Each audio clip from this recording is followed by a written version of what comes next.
अड्डा में बातचीत होती रही, तो ये तो लग रहा है एग्जिट पोल में कि आप गई।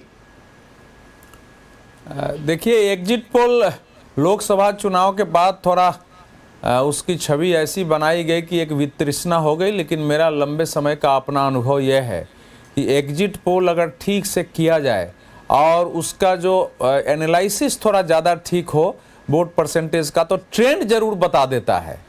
वो आप सीट एग्जैक्ट नहीं हो, लेकिन कौन आगे कौन पीछे है, किसका जनाधार घटा है, ये बताता है। दूसरा, दिल्ली के बारे में अगर 2015 और 2020 का एग्जिट पोल आप देखेंगे तो दोनों में आम आदमी पार्टी को भले 67 और 62 नहीं दिखाया गया था, लेकिन दोनों में बहुमत से बहुत आगे दिखाया गया था और परिणाम वही आया है। तो दिल्ली के बारे में अभी तक का एग्जिट पोल लोकसभा चुनाव का भी सही रहा है और विधानसभा चुनाव का भी सही रहा है। ये इसलिए आवश्यक है कि सामान्यतः एग्जिट पोल का नाम आते ही हमारे दर्शक जो एक छवि बनाई गई है नाक भौं सिकोड़ते हैं। तो ये मैं एक फैक्चुअल सिचुएशन रखा हूं कि दिल्ली के बारे में 2013 को छोड़ दे, उस समय आम आदमी पार्टी नहीं थी, एक अनुमान नहीं लगा, सब 8, 10, 12 तक सीटें दे रहे थे बड़ी। उसके बाद एग्जिट पोल बिल्कुल वही बता रहा है कि 44 सीटें दिखाया, 45 दिखाया तो 67 चला गया। तो ये तो दिल्ली के बारे में अगर एग्जिट पोल बता रहा है तो परिणाम भले सीटों में थोड़ा आगे पीछे हो, लेकिन 3 बातें इससे बिल्कुल स्पष्ट है। पहला कि आम आदमी पार्टी और केजरीवाल जी ने जिस राजनीति और सत्ता का मॉडल दिया, वो दिल्ली को अब उस रूप में उसके प्रति आकर्षण नहीं है, रास नहीं आ रहा है, उसको लोगों ने नकारना शुरू कर दिया है। फर्स्ट ये है।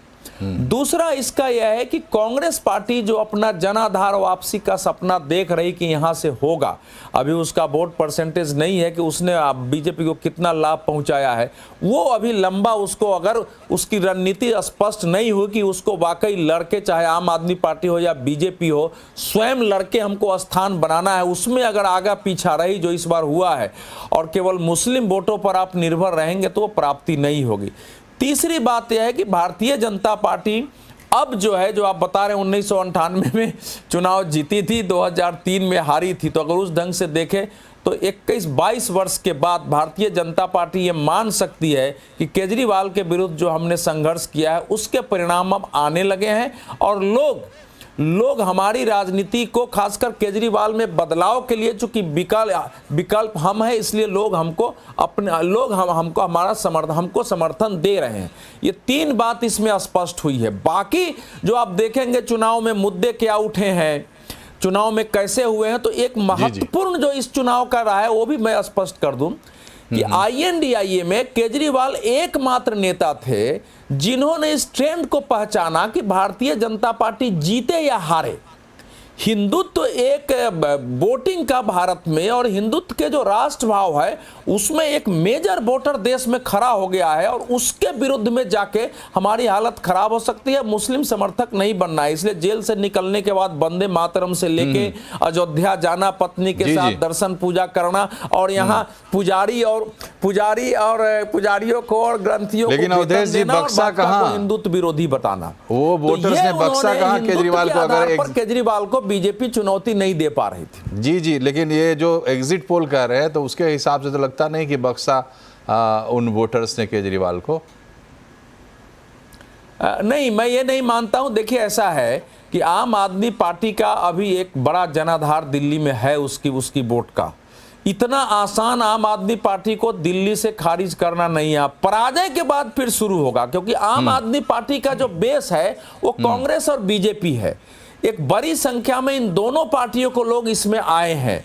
आप अनेक चेहरे हैं जिनका परिवार बीजेपी में रहा है, एक कोई बीजेपी में है लेकिन टिकट के लिए, काम करने के लिए उधर अवसर नहीं है तो इधर आ गया। कांग्रेस चूंकि खत्म होने लगी तो कांग्रेस के लोग भारी संख्या में आ गए। जी, आपको क्या लगता है, ये जो 63 सीट पर थी आप, और अभी जो एग्जिट पोल बता रहे हैं उसके हिसाब से उसकी आधी सीटें भी नहीं रह जाएंगी आपकी, अगर बीजेपी इस तरीके से 45-50 सीट लाती हैं, तो ये इतना बड़ा चेंजेस दिल्ली में एक्सपेक्टेड था क्या, और इसकी वजह क्या हो सकती है?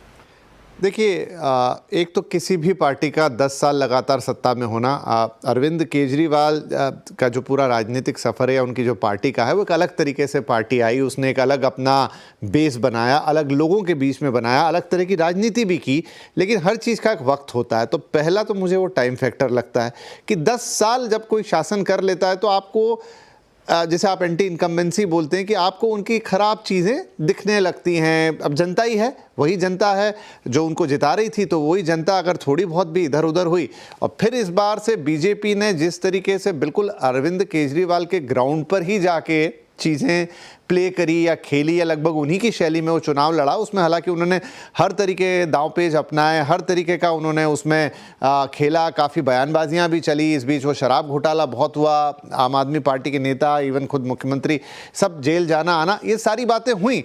तो कहीं ना कहीं परसेप्शन में थोड़े बहुत परिवर्तन आते हैं।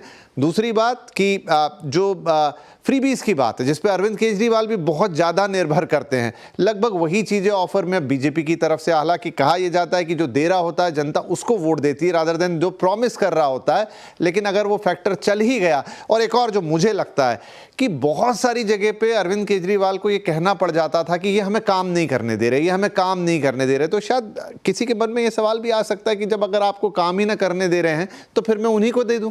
तो I think multiple factor play कर रहे होंगे, लेकिन मुझे जो सबसे बड़ा लगता है कि 10 साल एक बड़ा वक्त है। हो सकता है कि जनता के मन में कुछ ऐसी चीज़ें आ गई हों जहां उनको परिवर्तन लग रहा, और अगर उसमें से आधे क्या 1/3 लोग भी हिलेंगे तो इस तरह के नतीजे आ जाएंगे। जी, तो इस तरह के नतीजे आने की संभावना हमेशा रहती है लोकतंत्र में। लेकिन अवधेश जी, ये जो अगर हम मान लें, अभी तो हालांकि 8 तारीख को रिजल्ट आएगा, लेकिन इस तरीके के परिणाम अगर मान लें तो ये आपके लिए नेगेटिव वोट ज़्यादा है या बीजेपी के लिए पॉजिटिव वोट ज़्यादा है? पूरा कैंपेन आपने देखा है, आपको क्या लगता है? नहीं, दोनों है, दोनों है। उसमें देखिए, केजरीवाल जी का जो शासन रहा है ना, वो बहुत निराशाजनक। आप ध्यान से देखेंगे, अगर यहाँ जो लोग भी दिल्ली में रहते हैं, एक फ्री वीज की बात उन्होंने शुरू की, और वो खासकर महिलाओं को जो बसों में उन्होंने मुफ्त पास दिए हैं, या फिर बिजली 200 यूनिट है उसका झुग्गी झोपड़ी में लाभ मिला, बाकी को तो उस ढंग के लाभ नहीं है, क्योंकि 201 होता है तो आपको पूरा पैसा देना पड़ता है। पानी उन्होंने किया। लेकिन आज का जो सिचुएशन है, लोगों ने ये देखा है कि पानी दिल्ली के मेजॉरिटी को खरीद कर पीना पड़ रहा है। दिल्ली के पानी इतना डरावना है कि मैं आप ही के यहाँ एक दिन गाड़ी से जा रहा था, ड्राइवर इतने गुस्से में था कि सर हमको 700 से 800 रुपया तो महीना में पानी खरीदने में लग जाता है, जो मैं मंगाता हूँ, पानी पी नहीं सकते हैं। और वो मैंने देखा है, मैं स्वयं पानी खरीद के मुझे मंगाना पड़ता है पीने के लिए। ये एक बहुत भयावह है कि पानी हमारी दिल्ली के पीने के लायक नहीं रही, और लोग डर से अगर किसी दिन आ भी गया तो अब पीते नहीं है। दूसरा क्या है कि दिल्ली में 3 चीजें मान लीजिए इनके हाथ में थी, पानी है, बिजली है, सड़क है, स्वास्थ्य है, 4 चीजें। सड़क दिल्ली की वैसी हो गई है, मैं बिहार का हूं, एक समय जो बिहार की सड़कें कही जाती है, मैं आपको भी कहूंगा, अगर किसी को भी जांचना हो, दिल्ली में 50 मीटर भी सड़क आपको बिना गड्ढे के आज नहीं मिलेगी। ये बिल्कुल सच है। मैं पिछले 1 साल से बोल रहा हूं कि केजरीवाल जी के रिजम में किसी एक सड़क की मरम्मत नहीं हुई है पिछले 10 वर्षों में। जो फ्लाईओवर बने हैं पुराने, वो सब ध्वस्त हो रहे हैं, किसी की मरम्मत नहीं हुई है। जितने फुट ओवर ब्रिज हैं उनमें जंग लग चुके हैं, किसी पर पेंट तक नहीं हुआ है। तो ये जो मॉडल था ना हमारे देश में, और जो बिजली दे रहे हैं, आप अगर जाएंगे तो पुराने जो बक्से हैं उनको वहां के कर्मचारियों को किसी प्रकार जोर नार के उसको चलाना पड़ रहा है। तो ये मॉडल को भी लोगों ने देखा है। और सबसे जो लास्ट जो स्ट्राइक हुआ है वो जमुना ने किया है। हिंदुत्व पर भी मैं आऊंगा।